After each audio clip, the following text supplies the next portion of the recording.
On the rugged cliffs of Ravens Point, overlooking the tempestuous sea, stood an ancient lighthouse that bore the scars of time. Locals whispered of its haunted history, a tale of lost souls and a beacon that called out across the abyss. Intrigued by the eerie rumors, I embarked on a journey to unravel the mysteries that shrouded the desolate structure. As I approached Ravens Point, the wind carried with it the mournful cries of seagulls and the distant roar of crashing waves. The lighthouse loomed on the cliff's edge, its weather-beaten exterior bearing witness to decades of maritime tumult. A lone beam of light swept across the darkening horizon, a spectral sentinel that seemed to beckon those daring enough to uncover the secrets within. The entrance creaked open with a foreboding groan as I stepped into the lighthouse. The air was thick with the scent of salt and decay, and the walls echoed with the sound of my footsteps on the spiraling staircase that ascended to the beacon above. Flickering candlelight cast distorted shadows on the walls, and the haunting melody of the wind seeped through the cracks in the structure. As I climbed higher, the atmosphere grew increasingly oppressive. The air itself seemed to thicken, and the temperature dropped as if the lighthouse retained the cold touch of the souls it had witnessed. The steps beneath my feet felt worn and hollow, echoing the weight of forgotten footsteps that had ascended the staircase before. Upon reaching the beacon room, I discovered a vast, circular chamber with panoramic windows that offered a view of the tumultuous sea below. The beam of light swept across the darkness, cutting through the night like a spectral blade. An old ship's wheel stood at the center, an artifact of a bygone era when the lighthouse was manned by keepers who braved the elements to guide sailors to safety. The room bore the scars of abandonment, with dusty charts and faded nautical instruments scattered about. The wind whistled through the cracks in the windows, producing an eerie, melodic hum that seemed to echo the lighthouse's lament. It was as if the very structure mourned the absence of the keepers who had once tended to its beacon. As I examined the artifacts, a sudden gust of wind extinguished the candles, plunging the room into darkness. The beam of light outside continued its ceaseless rotation, casting intermittent flashes that revealed glimpses of a figure standing at the far end of the room, a shadowy silhouette that seemed to materialize from the abyss. A chill ran down my spine as the figure approached, its movements deliberate yet ethereal. The air crackled with an unseen energy, and the temperature plummeted. The room became a battleground between light and shadow, and the wind carried with it a mournful whisper that seemed to emanate from the very walls. The figure, now discernible in the intermittent flashes of light, bore the attire of a lighthouse keeper from a bygone era, a tattered uniform and a weathered hat that obscured its features. Hollow eyes stared into the abyss, and a ghostly hand reached out, beckoning me to follow. Driven by a morbid curiosity, I stepped into the darkness with the figure as my guide. The beam of light outside cast a fractured illumination on the spiral staircase, revealing glimpses of spectral apparitions that lingered in the shadows.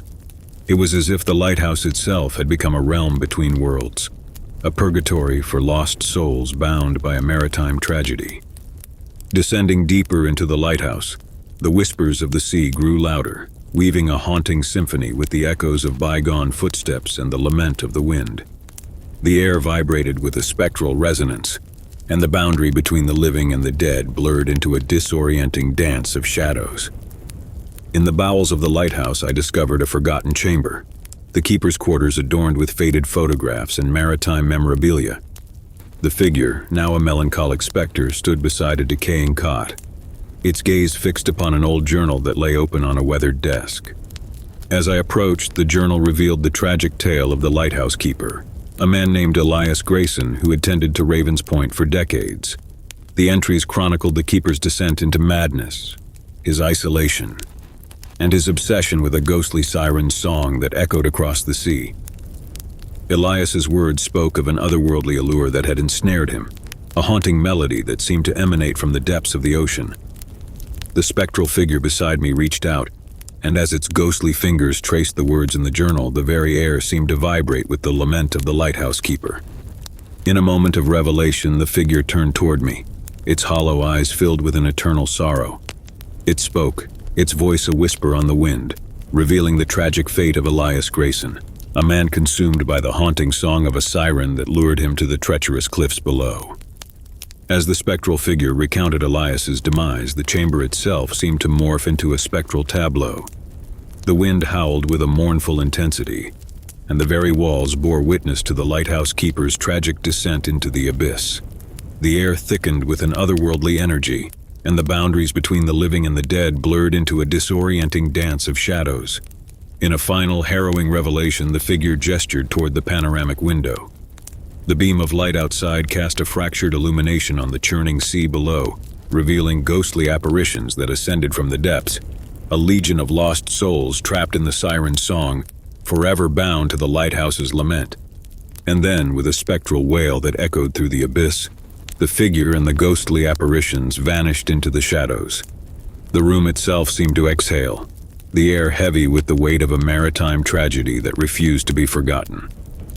As I stood alone in the now silent chamber, the wind carried with it the mournful cries of the lost souls that lingered within the lighthouse's haunted embrace.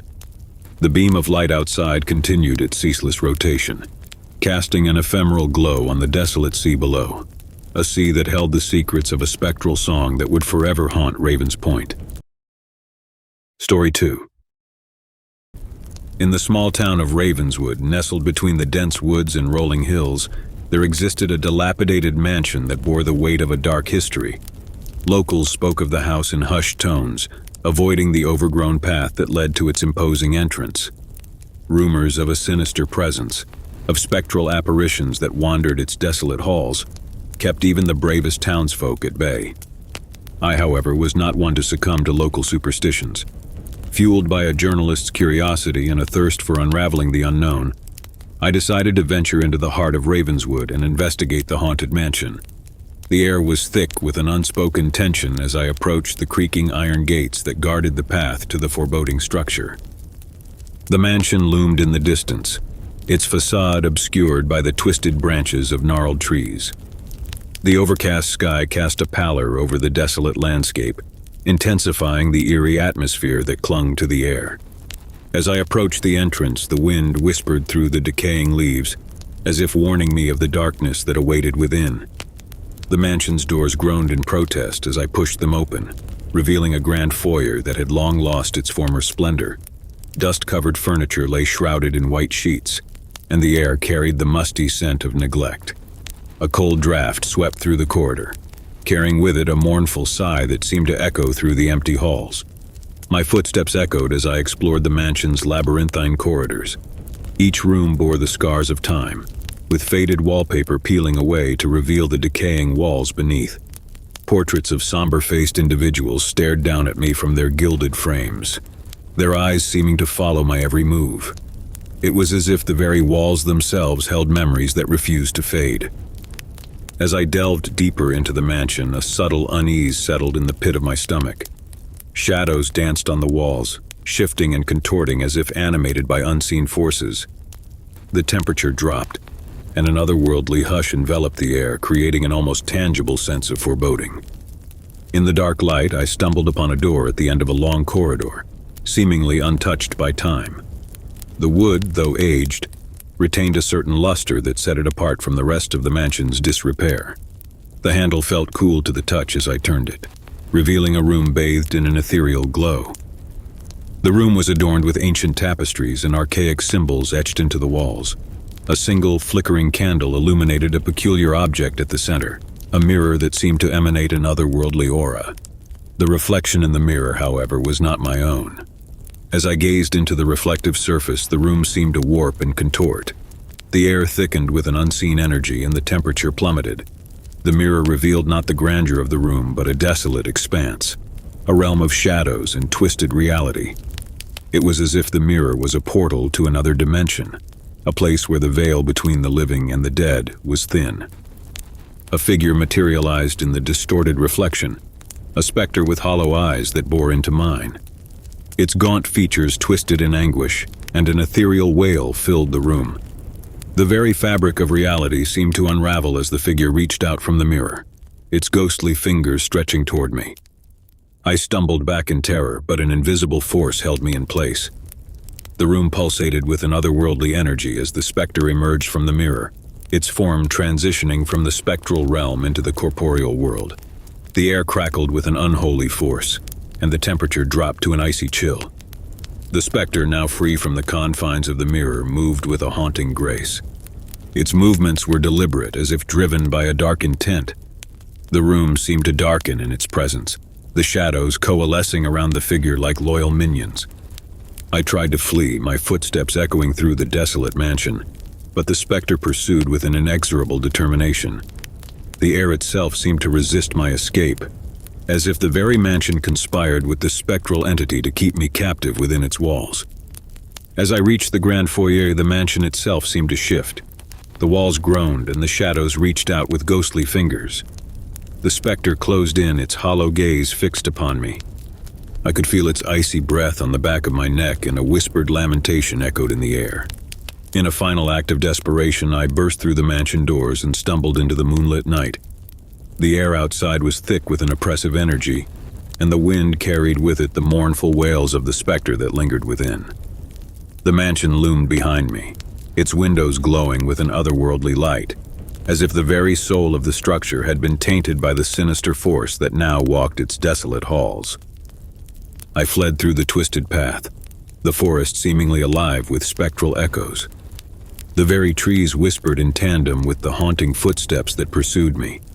The specter, now a looming presence at the edge of my vision, cast a shadow that stretched far beyond its physical form.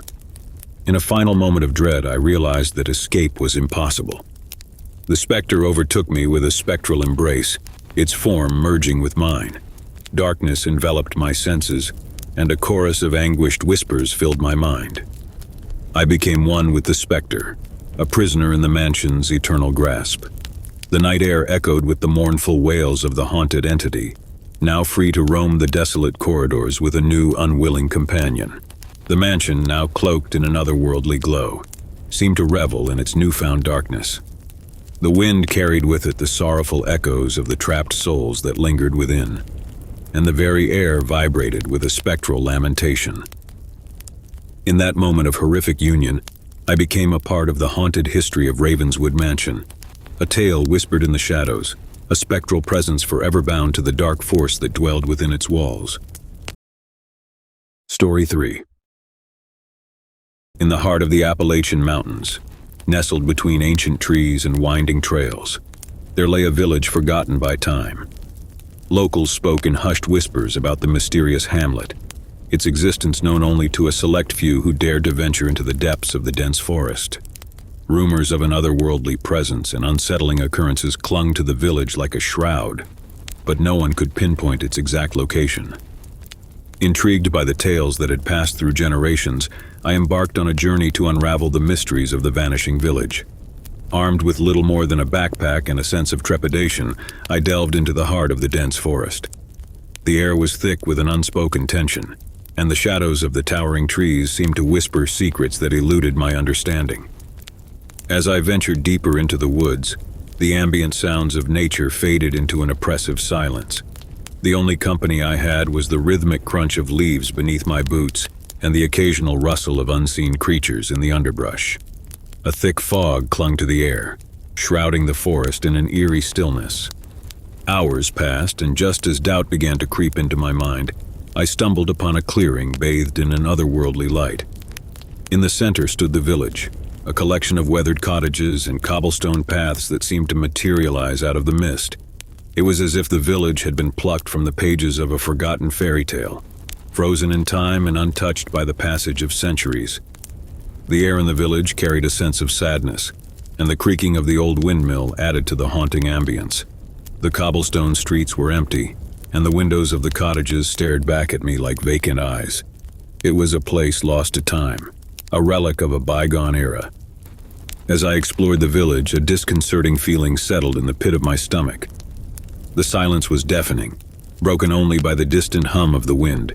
It was as if the village itself held its breath, waiting for something that lingered just beyond the edge of perception. The cottages, though seemingly abandoned, bore signs of recent activity. Tables were set for meals, and clothes hung on washing lines as if the inhabitants had vanished mid-task. Unease gripped me as I realized the village was not abandoned but suspended in a perpetual state of anticipation. The sun dipped below the horizon, casting long shadows that seemed to stretch with a life of their own. In the light, I noticed a figure in the distance, a silhouette that stood motionless at the edge of the village square. As I approached, the figure revealed itself to be an elderly man, his eyes glazed with a haunted gaze. He spoke in hushed tones, revealing the tale of the village's curse. Generations ago, the villagers had made a pact with an ancient entity, trading their mortality for prosperity. In return, the entity demanded a sacrifice, a soul to be claimed each year as the price for the village's continued existence. The man's voice trembled as he explained how the village had become trapped in a nightmarish loop, forever reliving the same events leading up to the annual sacrifice. Each year, a chosen villager would vanish without a trace, and the rest would continue their lives as if nothing had happened. The memories of the taken were erased, and the village would reset, ready to repeat the cycle once more. As he spoke, the air grew colder, and the shadows around us seemed to writhe with an unnatural energy. The man urged me to leave, to escape the clutches of the village before the cycle reset once more. But a morbid curiosity held me in place, as if an unseen force compelled me to witness the unfolding tragedy. The night wore on, and a sense of impending dread hung in the air. The villagers moved through the motions of their lives, oblivious to the looming darkness that threatened to consume them. As the hour approached midnight, the atmosphere in the village became increasingly tense, a palpable energy that crackled with darkness. In the village square, a group of villagers assembled in somber silence. They moved with a resigned determination, their faces etched with a sorrow that transcended the passage of time. At the center of the gathering stood a hooded figure, the harbinger of the annual sacrifice. As the clock struck midnight, a haunting melody echoed through the village, emanating from an unseen source. The air itself seemed to vibrate with the spectral tune, as if the very fabric of reality resonated with the impending ritual. The hooded figure stepped forward, and the villagers parted to reveal a trapdoor hidden beneath the cobblestones. With a heavy heart, I watched as the trapdoor opened, revealing a yawning abyss below. The hooded figure descended into the darkness, disappearing from sight. The villagers, their expressions vacant, closed the trapdoor and returned to their daily lives, the memory of the sacrifice erased from their minds. A chilling realization gripped me. The sacrifice was not just a physical disappearance, but a metaphysical erasure of existence. The soul of the sacrificed villager was not only taken from the village, but erased from the collective memory of those who remained. As the night wore on, the cycle of the village's curse reset once more. The hooded figure reappeared in the square. The trapdoor opened, and the villagers, oblivious to the horror unfolding before them, repeated the same tragic dance. It was a nightmare caught in an infinite loop, a purgatory from which there seemed to be no escape. As I attempted to leave the village, the very landscape seemed to warp and contort, redirecting me back into the heart of the cursed hamlet. No matter how far I walked, the village persisted, an inescapable labyrinth of sorrow and despair. The hooded figure, now gazing at me with empty eyes, beckoned me toward the trapdoor. The haunting melody swelled, and the shadows closed in around me.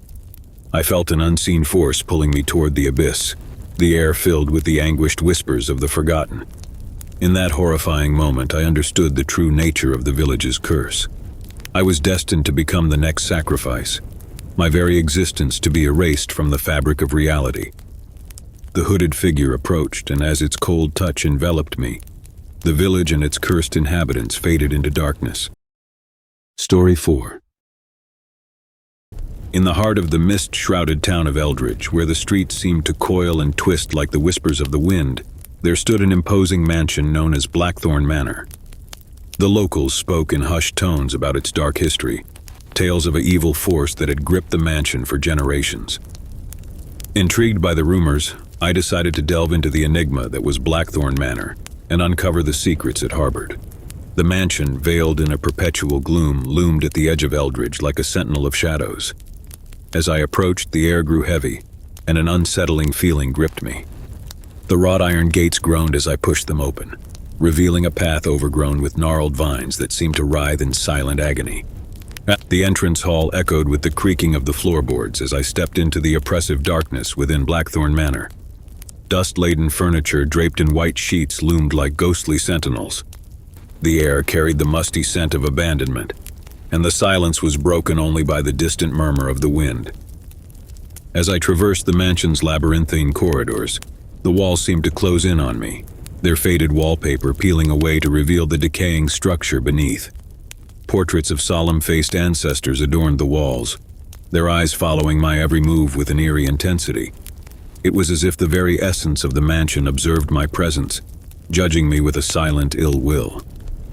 The deeper I ventured, the more the oppressive atmosphere intensified. The air itself seemed to thicken, laden with an unseen weight that pressed down on my shoulders. Whispers, indistinct and haunting, echoed through the halls, as if the very walls held secrets that refused to be forgotten. A grand staircase, its steps worn by the passage of time, beckoned me to the upper floors. The light cast long, twisted shadows that danced along the walls like specters in a macabre ballet. The silence was punctuated only by the distant howling of the wind, a mournful symphony that seemed to echo the mansion's desolation. In one of the rooms, I discovered an old study adorned with dusty, leather-bound books and tattered maps. The fireplace, though long extinguished, emanated a residual warmth that hinted at a bygone era. As I perused the books, a sense of dread settled in the pit of my stomach, as if the very knowledge within the room held a forceful power. The study, it seemed, belonged to a former owner of Blackthorn Manor, a scholar who had delved into forbidden realms of the occult. The pages spoke of eldritch rituals and dark pacts made in the shadows. The scholar's descent into madness, fueled by his insatiable quest for forbidden knowledge, was etched in the ink of the cursed tomes. Driven by an inexplicable compulsion, I continued my exploration, guided by the indistinct whispers that seemed to beckon me to the mansion's darkest corners. The walls seemed to absorb the very essence of my presence, and the air became charged with a palpable evil.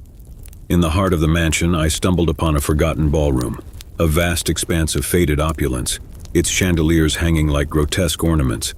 The air was thick with an unnatural chill, and the room seemed to pulse with a spectral energy.